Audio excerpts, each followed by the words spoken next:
అందరికీ నమస్కారం అండి.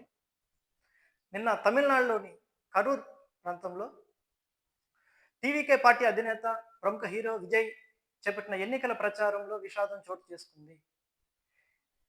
విజయ్ వస్తాడని తెలిసి, విజయ్ మధ్యాహ్నం 3 గంటలకు ప్రచారానికి వస్తాడని తెలిసి, ఉదయం 11 గంటల నుంచే తన అభిమానులు, కార్యకర్తలందరూ పెద్ద సంఖ్యలో ఆ కరూర్ ప్రాంతానికి చేరుకున్నారు ఎన్నికల ప్రచారంకి. కానీ ఎన్నికల ప్రచారం విజయ్ 2, 3 వారాల నుంచి మొదలుపెట్టాడు. వచ్చే ఆగస్టులో తమిళనాడులో ఎన్నికల దృష్ట్యా. ప్రతి శని, ఆదివారంలోనే ఎన్నికల ప్రచారం నిర్వహించేటట్టు ప్లాన్ చేసుకున్నారు.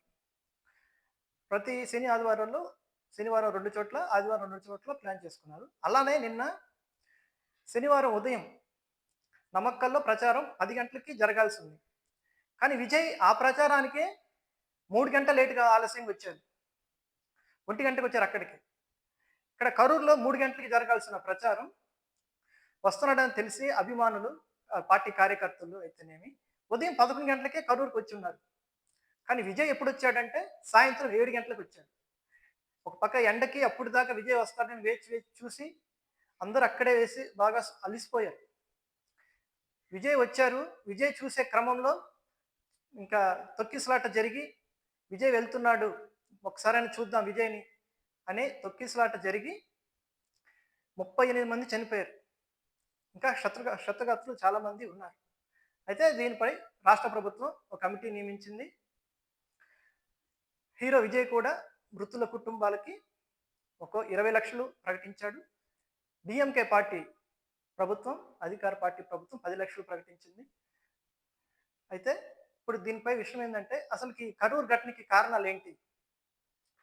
న్యాయ వ్యవస్థ దీంట్లో ఎంతవరకు పాత్ర ఉంది ఈ కరూర్ ఘటనలో? గతంలో ఇలాంటి సందర్భాలు ఏమన్నా చూసామా? పక్క రాష్ట్రం మన అప్పటి పక్క రాష్ట్రంలో ఎప్పుడైనా జరిగాయా ఇలాంటియి? తమిళనాడు వాటిని చూసి ఎందుకు నేర్చుకోలేదు? మొన్న ఐపీఎల్‌లో కర్ణాటక బెంగుళూరులో చిన్నస్వామి స్టేడియంలో 11 మంది చనిపోయారు. కేవలం కోహ్లీని చూడటానికి కదా వచ్చింది. అంతటి ప్రజాదరణ పొందిన నేతే గదా విజయ్. తమిళనాడులో అంతటి ప్రజాదరణ పొందిన నేత విజయ్. విజయ్ పార్టీ పెట్టినప్పటి నుంచి గత అక్టోబర్ 24 నుంచి ఆయన ఎక్కడికెళ్ళినా గాని ఇదే సంఖ్యలో జనాలొస్తున్నారు. ఇదే సంఖ్యలో జనాలొస్తున్నప్పుడు విజయ్ కూడా చాలా జాగ్రత్తగా ఉండాలి. తన అభిమానుల పట్ల, ఆ రాష్ట్ర ప్రజల పట్ల జాగ్రత్తగా వహిస్తే ఇంత పరిస్థితి జరిగేది కాదు. కానీ దీంట్లో ప్రభుత్వం, న్యాయ వ్యవస్థ పాత్ర ఎంతుంది అనేది ఇప్పుడు తెలుసుకుందాం.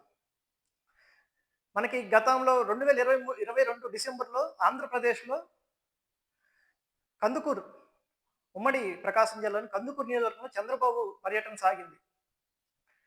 చంద్రబాబు పర్యటనలో తొక్కిసలాట జరిగి 8 మంది చనిపోయారు.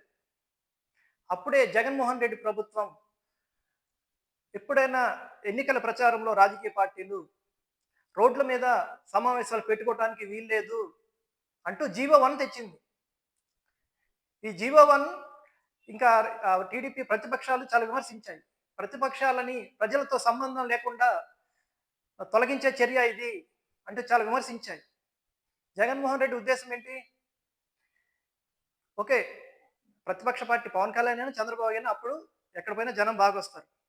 కానీ ఈ రోడ్ల మీద పెట్టడం వల్ల జరిగిన చర్య ఇది అని ఆయన జీవో 1 తీసుకొచ్చారు. ఈ జీవో 1 పై చాలా మంది అభ్యంతరం వ్యక్తం చేస్తూ ఆనాటి ప్రతిపక్షాలు హైకోర్టుని ఆశ్రయించాయి. హైకోర్టు ఇది అప్రజాస్వామిక చర్య అని, ఎవరైనా ఏ రాజకీయ పార్టీ అయినా రోడ్ల మీద సమావేశాలు నిర్వహించుకోవచ్చని చెప్పింది. ఆ తర్వాత నుంచి ఇంకా ప్రతి రాజకీయ పార్టీ కూడా ఎన్నికల ప్రచారంలో రోడ్ల మీదే సమావేశాలు నిర్వహించుకున్నాయి. బయట ప్రదేశాల్లో అది ర డబ్బుతో కూడిన సమస్య. ఓపెన్ స్టేడియంలో గాని ఎక్కడ ఏర్పాటు చేసుకుంటే డబ్బుతో కూడిన సమస్య. ఇలా కాకుండా ఒక సెంటర్‌లో 4 కూడల మధ్య ఏర్పాటు చేసుకోవచ్చని హైకోర్టు చెప్పింది. ఆ హైకోర్టు చెప్పినప్పుడు ఇంకా అన్ని పార్టీలు అలానే ప్రకటించాయి. ఇప్పుడు కూడా తమిళనాడులో డీఎంకే ప్రభుత్వం కూడా విజయ్‌కి వస్తున్న స్పందన బాగా భారీ సంఖ్యలో ఉంది. పోలీసులు గూడా కష్టసాధ్యం ఏమన్నా ప్రచారం టీవీకే పార్టీ పెట్టుకున్నా గానీ, పోలీసులు గూడా చేతులెత్తేంత పరిస్థితి వస్తుంది.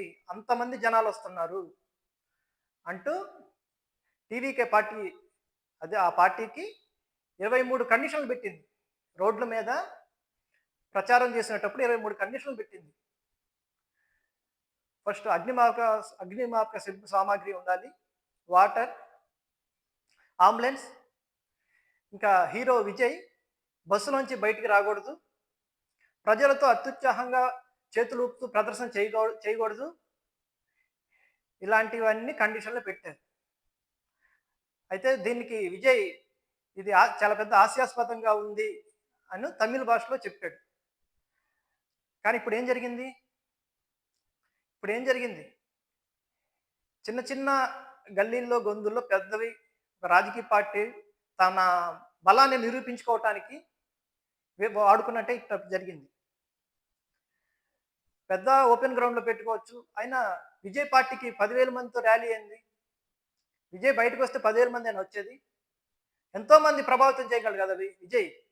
10,000 మందితోని పర్మిషన్ తీసుకున్నారు. కానీ విజయ్ రోడ్ మీదకొస్తే 10,000 మందే వస్తారా? ఎక్కువ సంఖ్య అయ్యిద్ది కదా! పోలీసులు ఏమీ చేయలేకపోయారు. ఎందుకంటే హీరో విజయ్ మధ్యాహ్నం 3 గంటలకు రావాల్సిన సభకి సాయంత్రం 7 గంటలకు వచ్చాడు. అప్పటికే హీరో విజయ్ వస్తాడని చెప్పి చాలా మంది జనం బాగా వెయిట్ చేసి ఎండలో అక్కడే ఉండిపోయారింక. చివరికి విజయ్ వెళ్ళిపోతుండగా విజయ్‌ని చూద్దామనే క్రమంలో తొక్కిసలాట జరిగింది. ఇంతమంది మృతికి కారణమైంది. అక్కడ తమిళనాడు గవర్నమెంట్ కూడా టీవీకే పార్టీ మీద విధించిన ఆంక్షల్ని సవాల్ చేస్తూ టీవీకే పార్టీ ఆ రాష్ట్ర హైకోర్టును ఆశ్రయించింది.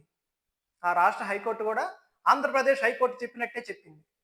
ఇతర పార్టీని ఎలా చూస్తారో టీవీకే పార్టీని కూడా అలానే చూడాలి. అతనికి ఎటువంటి ఆంక్షలు విధించకూడదు.